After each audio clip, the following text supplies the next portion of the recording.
Hi, welcome. As you see, I'm not very much prepared for the video to shoot today or tonight. It's the 17th of September 2019 as of today, and really, because of the developments, I feel that I should really make a video about this and publish in the YouTube. Because we were really guessing that the United States was a mistake not to retaliate when their unmanned air vehicle in July 2019 has been downed by Iran in the Gulf area, and when also the Norwegian and the South Korean tankers are also being targeted by the Iranian forces during the September and August times. We were telling that this is the interest of the United States, and the United States should be really retaliate these attacks. But they have chosen not to. We know that even President Trump had declined the order or abandoned the military attack to Iranian soil, land, due to possible loss of civilians, which I respected. But in terms of policy today, he is now faced with much more harder decisions. So let's talk about this. What's going on in the Middle East and how the United States will retaliate this or respond that.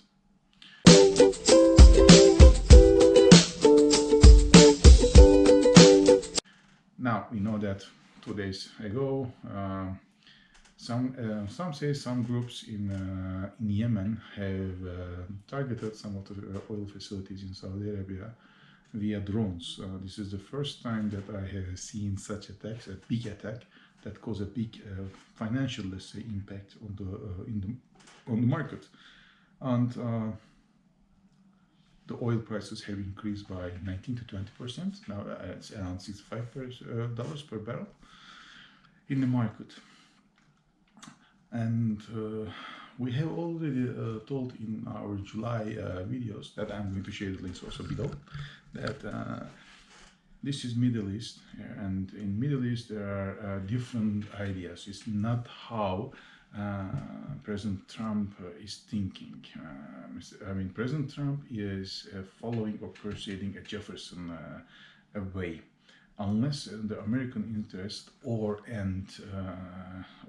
the assets, let's say, are being targeted directly, the United States chose to implement, let's say, financial embargo or sanctions.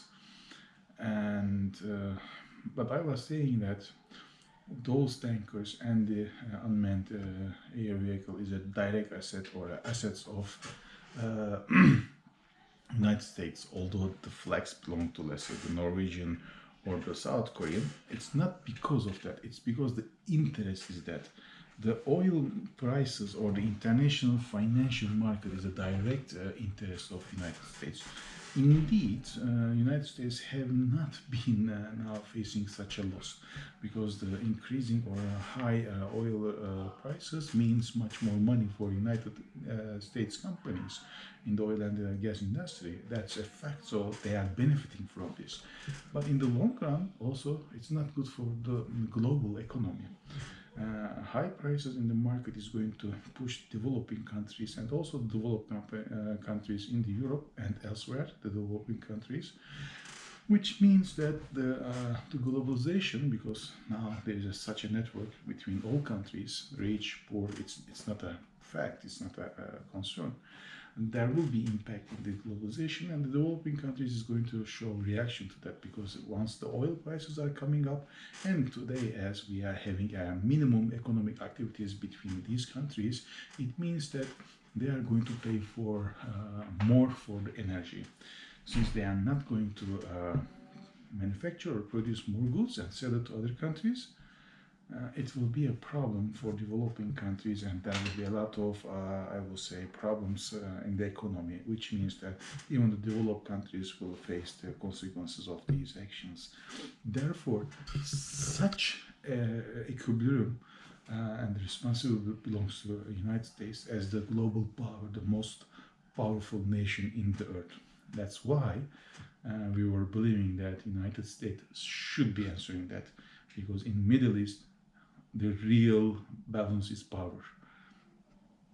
Now, as of today, President Trump is facing a much more difficult choice, because in July, when he abandoned the order, he has been informed that there might be some civilian, let's say, losses of these attacks. Now today, either he's going to decide or not, at this moment we do not know yet. But if he decides a military attack, there might be much more consequences, and he cannot now be, I believe, certain that there will be no retaliation from Iranian side at the moment. Now let's talk about the possible, I will say, responses by US military. Now the first one is no response. No response means it's like Jefferson way. We will not do anything else. We just, get back. We'll just let it go, and by time it will be forgotten. But this is going to weaken the Muhammed bin Salman's regime in Saudi Arabia, because as much as he's supported by his own family, there are a lot of rivals in the family, in the Saudi family, that's going to oppose this, and he will be shown, or he will be told as a weak leader, and he cannot agree with that. He has to show himself as a very powerful guy. And if he's not going to do this, it means that his leadership in the Sunni area, which he is, let's say, thinking Saudi Arabia should be the leader of the Sunni world, will be damaged very deeply. So, United States might choose not to, but it's going to damage the Saudi Arabia and the Sunni alliances deeply. Second, he can choose to retaliate. And then I will say there are two options he has. The first one is most likely a sanction, a military sanction on the Hormuz Strait. For that purposes, he has to put a lot of Navy vessels, including aircraft carrier, maybe one or two, plus an anti-missile marine vehicles, so that they will be protected on land or from air to sea missiles, and from land to sea missiles. So they will close basically the Hormuz Strait to Iran, in and out, and they are going to try to, let's say, put the sanctions more severely. But the problem with these sanctions, it doesn't work efficiently. I mean, how much you can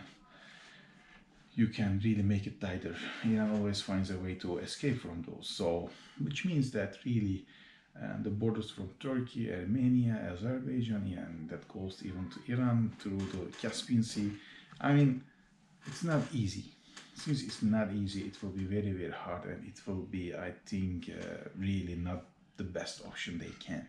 The second military option that they might is a much more smaller retaliation on the facilities, let's say, where the drones are manufactured. Now, that will be a response, but what will be the effect on it? I mean, really, what kind of damage we are talking about?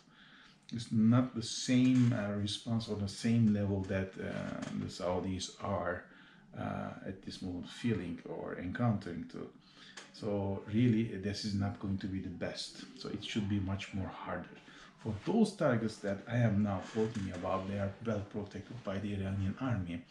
In case there will be a military action, most likely by air power, combined with US and also Saudi air fighters, it means that there might be consequences of losses.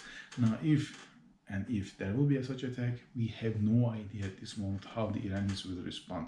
Most likely they will protect their own land, which means that United States and Saudis should be prepared to losses. That's a great risk for both countries. Saying that it's a great risk, it doesn't mean that President Trump is not going to choose this. There is a possibility that he might, maybe he should. Now, coming to latest possible area is because these are supposed to be the groups in the Yemen, Syria, Iraq, Lebanon. maybe he might choose to attack on it, but then he will be seen as an opportunist leader who is now helping to run Israeli benefits. So that one, I don't really put too much coins on it. The most likely scenario is either he's not going to do anything else, or he will most likely choose a much more smaller retaliation on some Iranian facilities, which is much more related with all these drones. But the effect is not going to be one-to-one. United States needs to make, I would say, a closure of this by a big impact. And for that, I am not very sure that the United States is going to choose this, since their assets or direct interest hasn't or have not been hurt or damaged. But unless he is not going to also retaliate, he will be seen as a weak leader, because you remember, right? Last week he has taken Bolton from his position, and one of the areas where they have been indifferences is Iran. Bolton was pursuing a much more stronger Iranian politics, using military capabilities to, I will say, to strangle them. But Trump wants the economic sanctions and the embargo to be effective, and he wants to use it all. Now we are at the point that, oh, maybe President Trump is wrong, huh? Maybe Bolton was right, really? Maybe he shouldn't be even fired, huh? He seems he's right. So he has to do something else, because it's not only for Muhammed bin Salman that he is now, he might be seen as a weak leader, but for him, there's a possibility that in the 2020 elections in November, he might be seen as a weak leader too. So really, there's a tough choice that President Trump needs to do it. I am sure he's going to do it soon. So stay with us, and once he decides, I am sure we are going to hear about this. If you are going to ask me which one you are going to bet on it, I have no idea at this moment, really. I mean, it's 50-50. He has a good reason not to, and he has a good reason he has to. Again, we are going to remain as if we were. I mean, it should be done. But now, at that moment, he was stopping the military attack. He has been informed that there might be some couple of tens to maybe a couple of hundred people might be lost in the action. I am telling, he might be now facing much more harder decision, and I want to see how he's going to respond to that, because leaders should think not for today but for the future. So let's stay with me, and I'm going to share all the information and all our thoughts. Seems that we are right in the track, and if you want to know the best, just watch us. Have a great night and take care. See you later. Bye.